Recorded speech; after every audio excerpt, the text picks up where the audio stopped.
Hi guys, it's weekly wrap time. I'm flying solo this week as Sam is down in Melbourne, preparing himself for the races tonight at Moonee Valley. So I'm the sole host this week. But look, it's been a fantastic week, a big week in racing. And before I kick off things, really, I just want to acknowledge the amazing achievement by Ciaron Maher and his team in winning the Everest with Bella Nipotina, and then close to 60 minutes later, just an hour later, winning the Caulfield Cup with Duke de Sessa. So an incredible achievement. Winning the Everest is amazing on its own, but just imagine trying to back that up by winning the other feature race, the Caulfield Cup, down in Melbourne on the same day. A really amazing achievement. Great to see Bella Nipotina win the Everest. She is the most deserving horse. Just an absolute marvel. She just keeps improving with age and keeps turning up. Travels all around the countryside and is always fighting out the finish. So a really deserved win for Bella. So congratulations to Ciaron, Joe, and indeed all the Ciaron Maher team who have prepared her and Duke de Sessa so well. And obviously there was other great runners too. Their win with Estrella, amongst others as well. So a big weekend, or a big day for Ciaron Maher Racing then. So congratulations to them and all their owners. For ourselves, we had two runners on Saturday. First of all, we had Mah Zoo at Randwick in the Sydney Stakes. He ran well, probably a touch disappointing on face value, but he actually pulled a shoe halfway through the race, and he was a bit tender on that foot afterwards. So no doubt that took a little bit away from his finish. He'd been going particularly well. I thought he might be there to fight out the finish in that race with his form leading into it, but under the circumstances, I thought he did a good job. So he'll progress through now to the Russell Balding Stakes over the 1,300 metres. That'll be his most likely target from here. Then we also had Revolutionary Miss, who was down in Melbourne at Caulfield at the Tristarc Stakes, the Group 2 event. Isn't she a marvel? Revolutionary Miss, that was she ran second in that.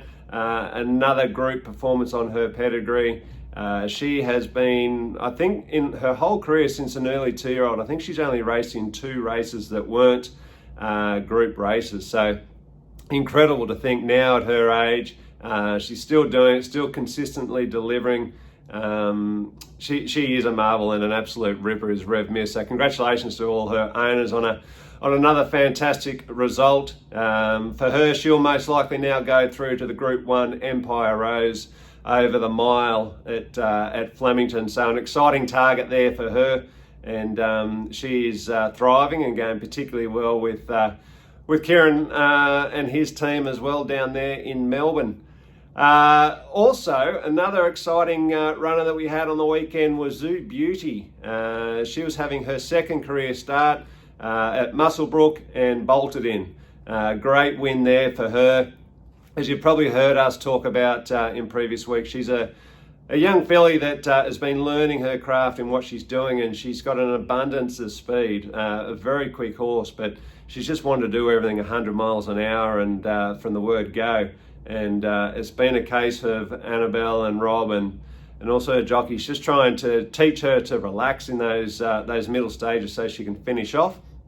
And relax she did. Alicia Collett was on board, had her jump to the front, got her to relax nicely in those middle stages, and she finished off and won by a couple of lengths and plenty up her sleeve. So a really good solid win at just her second career start. So I'm sure there's more wins in store for her as well. So congratulations to all her owners. That was very exciting and satisfying to see.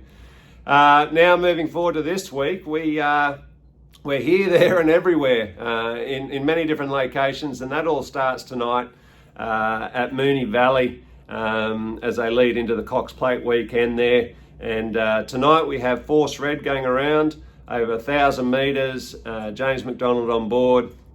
Going to be exciting to see him go around there. It'll be interesting. First time around the Melbourne Way. First look at Moonee Valley. So yeah, it's going to be interesting. He was ultra impressive first up at Newcastle, where he won. with a fair bit up his sleeve as well, and running a very quick time. So we know he is a horse with plenty of ability, and the 1,000 metres should be ideal for him. There is an abundance of speed in this race, so that will make things interesting. Hopefully he can get a nice run in transit. James McDonald on board, he'll give him every chance. He knows the horse well, and I think he's a good winning chance down there to hopefully get the weekend off on the right footing. Then on Saturday we're down to Kembla. We'll look at Kembla first. We have Hiawatha going around first up over 2,000 metres, coming into his second preparation.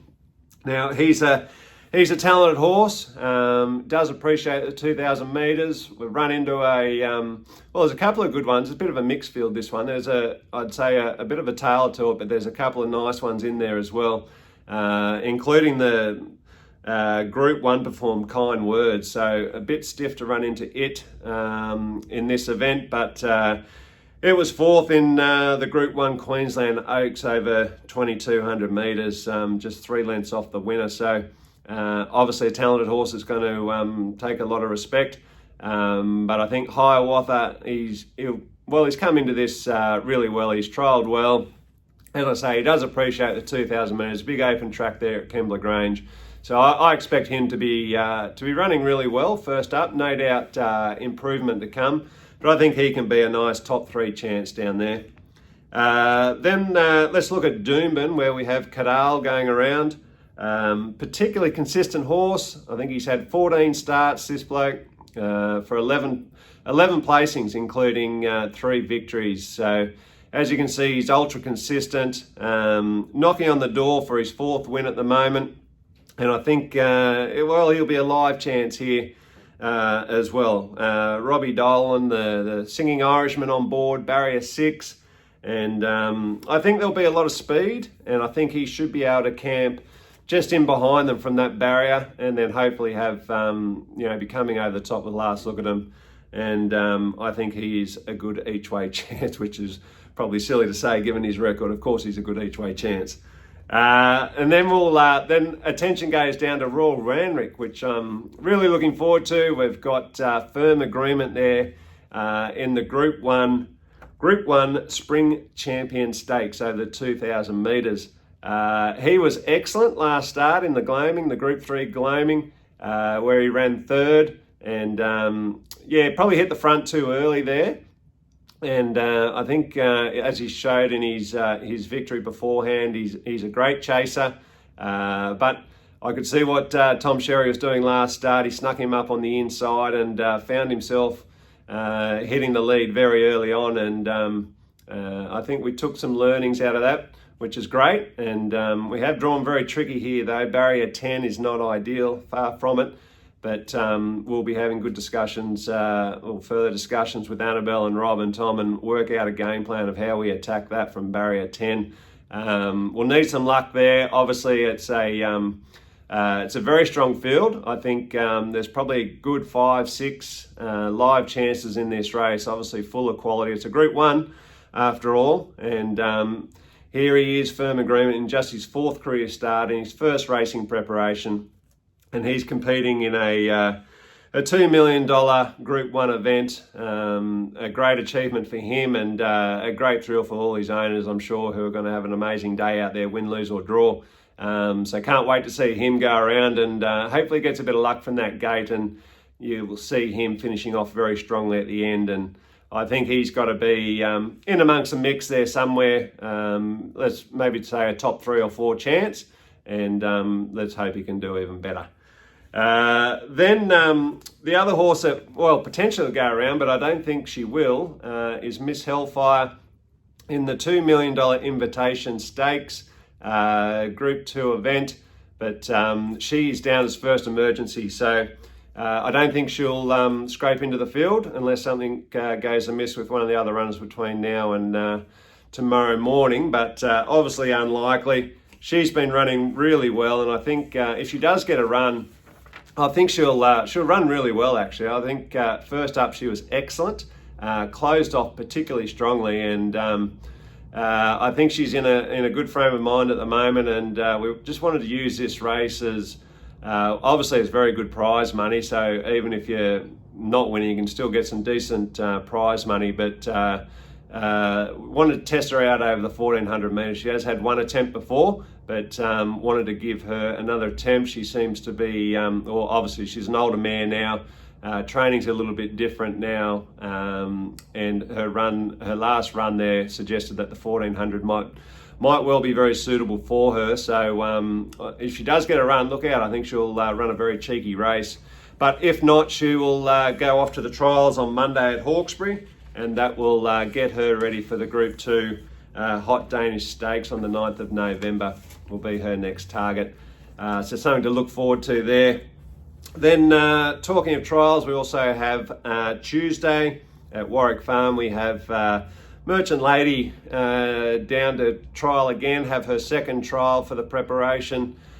She's a really talented filly, this one. I've got a lot of time for her. She's had 5 starts, 2 wins, 2 placings, and I just love her attitude. She's a really honest filly. She'll put in no matter what's going on, and really give it a crack and gives her best. So I love that attitude in horses, and yeah, she'll be allowed to stride out a bit more in this trial, and that'll top her off nicely and have her ready to go through to the races after that. And yeah, particularly looking forward to seeing her back at the races very shortly.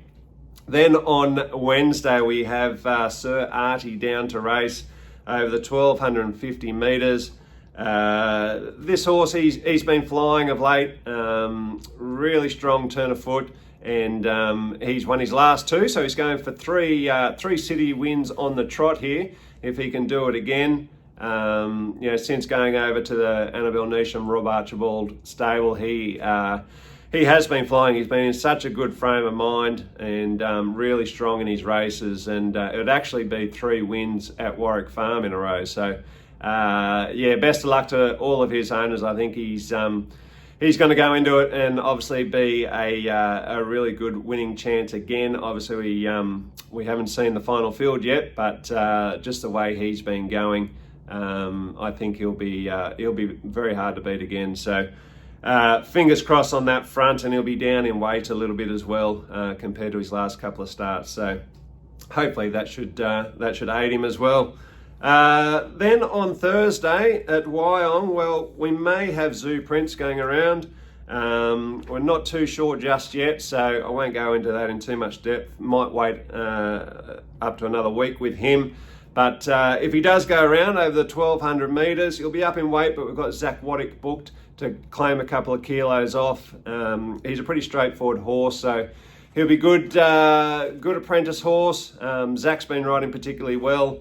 And yeah, if he does run here or when he does run next, I do actually expect a very good run from him in his next outing. So we'll just see if he lines up there or make some decisions with Annabel and Rob over coming days. Now, red hot tip time. Last week was one to forget. Unfortunately, I had 4 tips for a third and 3 seconds. Close but no cigar. I had them all down for wins, unfortunately. And then Sam had 4 tips, and he came up with a donut last week. Although he did mention that he loves Bella Nipotina, so I'm sure he'll be claiming that as a win, declaring his love for her. So well done, I guess, Sam. Now, this week, Sam has actually sent through his tips from Melbourne. Doesn't want me to miss these. So in the Cox Plate, he's going Via Sistina for the win, and he said just to have a little sneaky side bet on Evaporate as an each-way chance there. Then up in Sydney in the Brian Crowley, Sam has picked Amazing Eagle, thinks he's a good winning chance. And then in the Invitation, with the caveat if Miss Hellfire doesn't run, of course, he'll be going for Arctic Glamour for a win there. I think there's some half decent odds available for that one. Then myself, I will be, well, first of all at Randwick in the 5 Diamonds Prelude. I've got Yellow Brick. I think obviously a very solid winning chance. It's a quality horse who's running well. But I also think a little sneaky each way bet on Freedom Freedom Rally at 19 to 1 with Tommy Berry on board.